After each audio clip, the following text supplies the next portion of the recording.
Hello there, welcome to another episode of Gekes Cantina. My name is Geeks. So it's been a few weeks since I've done my last video. I've been quite busy, to be honest, hadn't really had the opportunity to do much, and there wasn't really much for me to talk about, in my opinion. However, that did change today. I took the plunge and I went to see a movie that has been quite anticipated, to say the least, over the last couple of years. There's been a lot of build up to it, and with COVID and all this other stuff going on, the production's really slowed down, the release has been slowed down, but finally I got to see Ghostbusters Afterlife today. So I, for one, I've been waiting for this film for quite some time, as I just mentioned. After the cinematic abortion that was the previous Ghostbusters movie, I shall say no more about it because, don't get me started. I'm not going to go on about that one. So after that, I considered the franchise dead. It couldn't be revived. Until I started hearing rumblings of this, of Jason Reitman taking control and writing and directing potentially another Ghostbusters movie. I, for one, started getting hopeful. Finally, someone was taking the reins that knew the material, because obviously anyone who knows about the Ghostbusters knows that the original and the sequel was directed by Ivan Reitman, who is Jason Reitman's dad. So it kind of runs in the family. So fingers crossed, the talent for the Ghostbusters franchise does run in the family. And they released, I think, a teaser trailer last year, kind of early last year, kind of teasing the return of the original, which is the most important thing, universe of the Ghostbusters. Because, like I said, I think they've completely retconned what happened in Ghostbusters Answer the Call. But again, I say that with a derogatory tone because the film was not good. And as a fanboy of the original, and I like this Ghostbusters 2 as well, but particularly the original, Ghostbusters Answer the Call was not a good film whatsoever. So after more months than I care to count of waiting, we finally got to see the movie today. But I'm more curious as to what the story was, because this clearly didn't fall into the same vein as the Ghostbusters and Ghostbusters 2. So, you know, what was the story? How was it going to tie in? I had a lot of questions, and admittedly, I was a little bit skeptical. Again, with the stink of the previous Ghostbusters movie still in my brain, I was hoping that this movie was going to exorcise that demon, so to speak. So the story goes like this: a down on their luck family gets evicted from their house, and they have inherited a property in Somerville, a out of the way town in the deep recesses of America somewhere, and they've acquired a farmhouse, a creepy looking farmhouse, from a recently deceased family member. Now, coincidentally, this village of Somerville, or town of Somerville, has been experiencing some strange goings on, and to avoid any spoilers or anything like that, I'm not going to tell you anything about the specifics, but the family move in, creepy things happen, there's a strong connection to the Ghostbusters.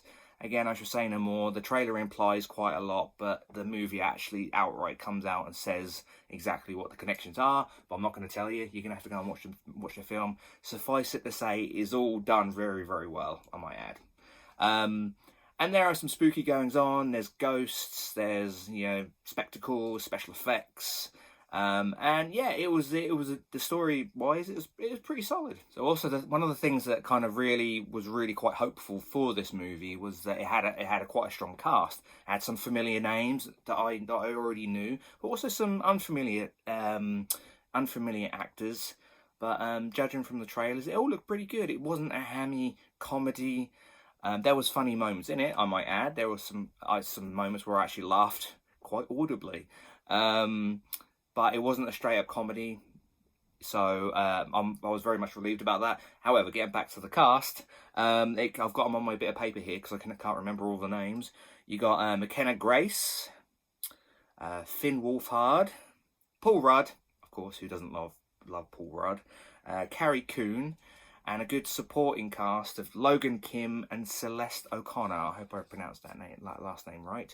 And it was all done very, very well. I have to say that there wasn't one particularly poor performance. I thought McKenna Grace played very good as the lead. Essentially, she's the lead in the lead actor, the lead character, playing as Phoebe, the granddaughter of I'm not going to tell you, but it's pretty obvious judging from how she looks and how she acts exactly who her granddaddy is. But again, I don't want to give you any spoilers. And yes, and Paul Rudd, the man is a legend. He doesn't seem to age. I don't know what is going on with that man, but I want what he's taking because he is as charming, as wonderful as he always is in his movies.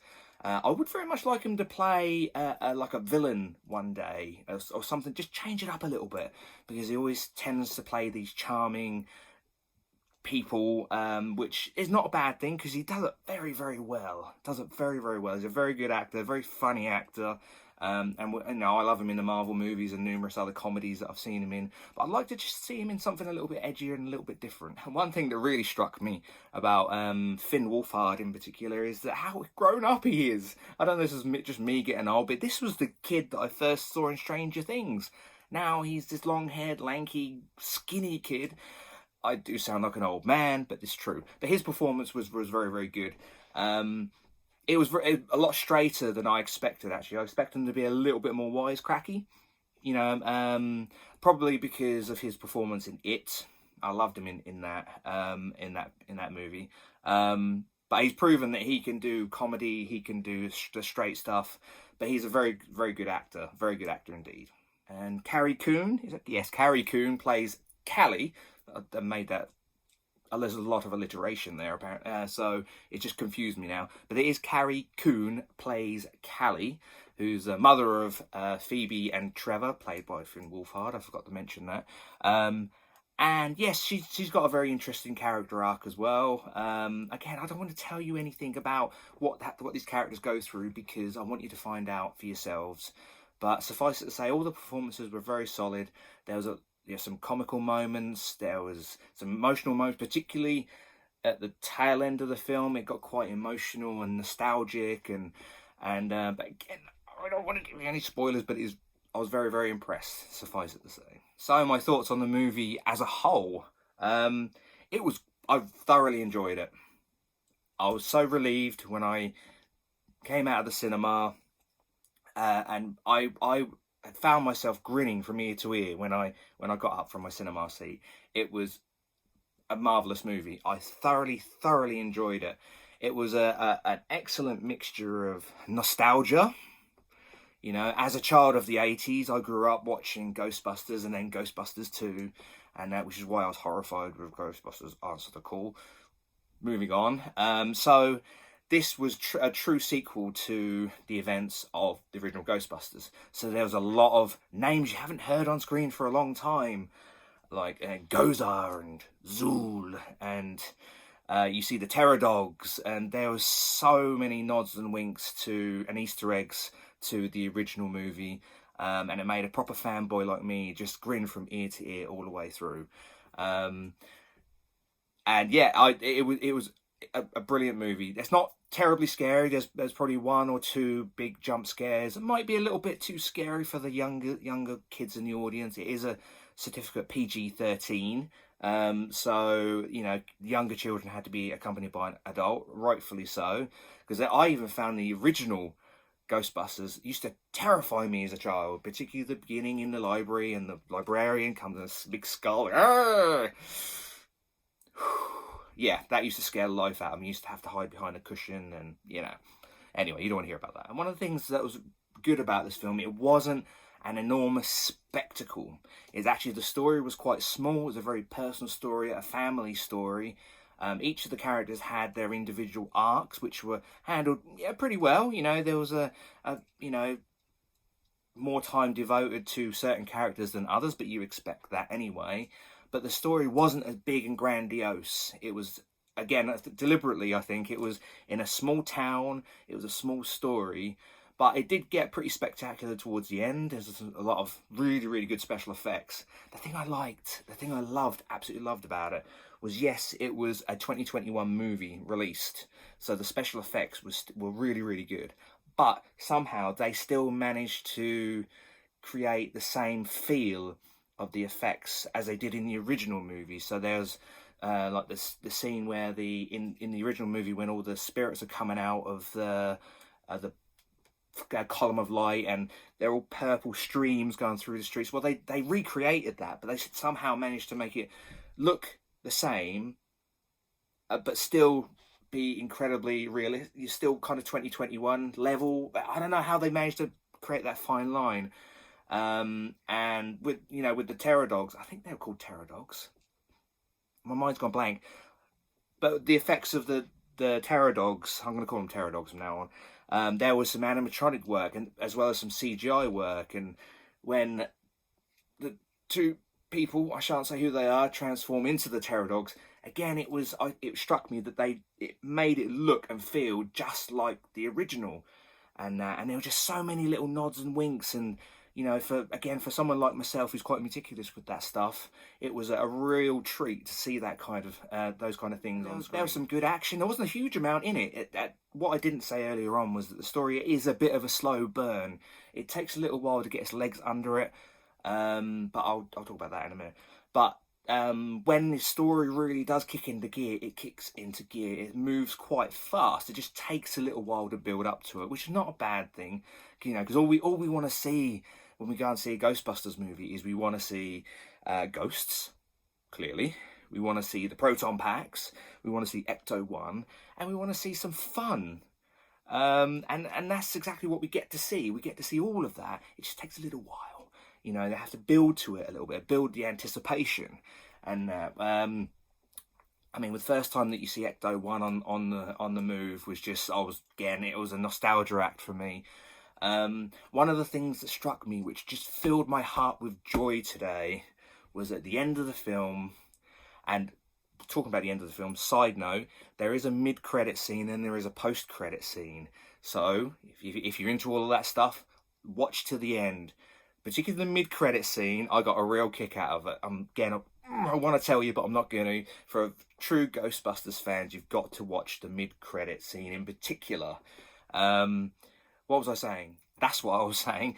At the end of the film, while the end credits were rolling, there was a family just kind of down the stairs and a little bit to on the other set of seats, and there was a kid, probably he must have been about 10 or 11, and he was thoroughly thrilled by the film. Now, see, for anyone who's 40 years old like myself, maybe of a similar age, a generation ago, that would have been me. That would have been us. And it was just really nice to see that they've kind of managed to bring it back to another generation, because I don't want this franchise to go away. And it's, in my eyes, this has been a successful reboot of the series, of the franchise, and to see that kid enjoy the Ghostbusters Afterlife pretty much as I enjoyed the original Ghostbusters, I just, that's what it's all about, to be honest, is bringing it back to life, so to speak, for another generation. If I was going to make any negative criticisms, and I will, there's two that springs to mind immediately. It kind of felt like this film could have been a longer film. Now, it didn't need to be a 3.5-hour epic. It didn't need to have a Lord of the Rings treatment or anything like that. But even just an extra 10 or 15 minutes of a little bit extra character work. Some of the characters felt a little bit not quite so fleshed out as I would have liked. And when the spooky happenings start really kick into gear, there wasn't enough of it. And that's not necessarily a bad thing. And maybe they're saving it for a potential sequel. I'm hoping for a sequel, particularly if it's done by Jason Reitman. But there wasn't enough of the spooky stuff. And my only other negative criticism I'll say, and I suppose this is a little bit of a spoiler, is one of the benchmarks of Ghostbusters 1 and Ghostbusters 2 was Slimer. I was hoping to see Slimer in Ghostbusters Afterlife. And to disappoint fans, unfortunately, you don't see the big green blob of goo, which was unfortunate. I mean, he only featured briefly in Ghostbusters 2. I think it was kind of like a cameo, a Slimer cameo. But it was one of my favourite sequences in the original Ghostbusters movies when they captured Slimer for the first time. But there wasn't any Slimer in this one. It's a small thing. They did have what I think they're trying to make the equivalent of, and you see him in the trailers. They call him Metal Muncher, and he's adorable. He's brilliant. I wish you would seen more of him, but you don't see too much of him. But I think he's kind of like the new Slimer, so to speak. But yeah, those were really the only bad things I'll say about it. Again, it's a really, really good film. Now, again, I'm trying to stay out of spoiler area here. It does have a very good ending, but it does have an open ending. I'm praying that this weekend is going to be good to Ghostbusters Afterlife, because I, for one, want to see more of what they've done with this. It was done tastefully. It was true to the original source material, but yet it progressed it. Like any good sequel should. It needs to take what came before and progress it. It needs to be true to the original, but move it along. And this is kind of a really good way of handing it over to another generation, as well as saying, by the way, this is what came before. No, not you, Mando. I'm talking about Ghostbusters, the original Ghostbusters. And there is a lot of nostalgia, as I mentioned before, in this. There's a huge nostalgia pop at the end. Again, I can't tell you what it is, or I won't tell you what it is. You need to go and find out for yourself. I'm saying it again. So, if I was going to give it a score, what would I score it? How would I score it? I'll be honest, I wasn't jumping out of my seat with excitement with the film. I think there was a certain degree of dread when I came to watch this film, in anticipation, because of what I mentioned before. I'm not even going to say it anymore. But as the film moved on, I've started to thoroughly enjoy it. Like I said, I was grinning from ear to ear through most of it. Again, I said there were some things I didn't quite like. There could have been more of this. There should have been more of that, in my eyes, in my opinion, my video. I can say what I want. So with all those things being said, I'm going to give this an 8.5. Because there was a little bit of room for improvement, as far as I was concerned, but it was still an excellent movie, excellently put together, true to the original, and of course, the thing that put the little cherry on the top of the cake was when the end credits rolled. Guess what song they played? They did. They played the original Ghostbusters theme, which it ended the movie as a nostalgia act, with a big end of the movie with a big grin on my face, because you heard the song made famous in the 80s. My God, that was such a long time ago. And again, when the music hit, the kid I was telling you about, who's really enjoyed the film, he was nodding his head to the music like this. I mean, this was a song from nearly 40 years ago, and this kid's loving it. It's great. That's what it's all about. So there was a few things I thought about Ghostbusters Afterlife. I hope you enjoyed watching the video. Please like, share, subscribe, and hopefully I'll be doing another review sometime soon. I'm hoping to go and watch maybe another movie tomorrow, but whether or not I do a review depends on time frame and all that other jazz. But hopefully I'll be doing another review soon. So until then, thank you for watching my video. Please tell all your friends, and do I said do. Please go and watch Ghostbusters Afterlife if you like that kind of movie, because it is worth the money. It was worth the wait, and it's a hell of a ride.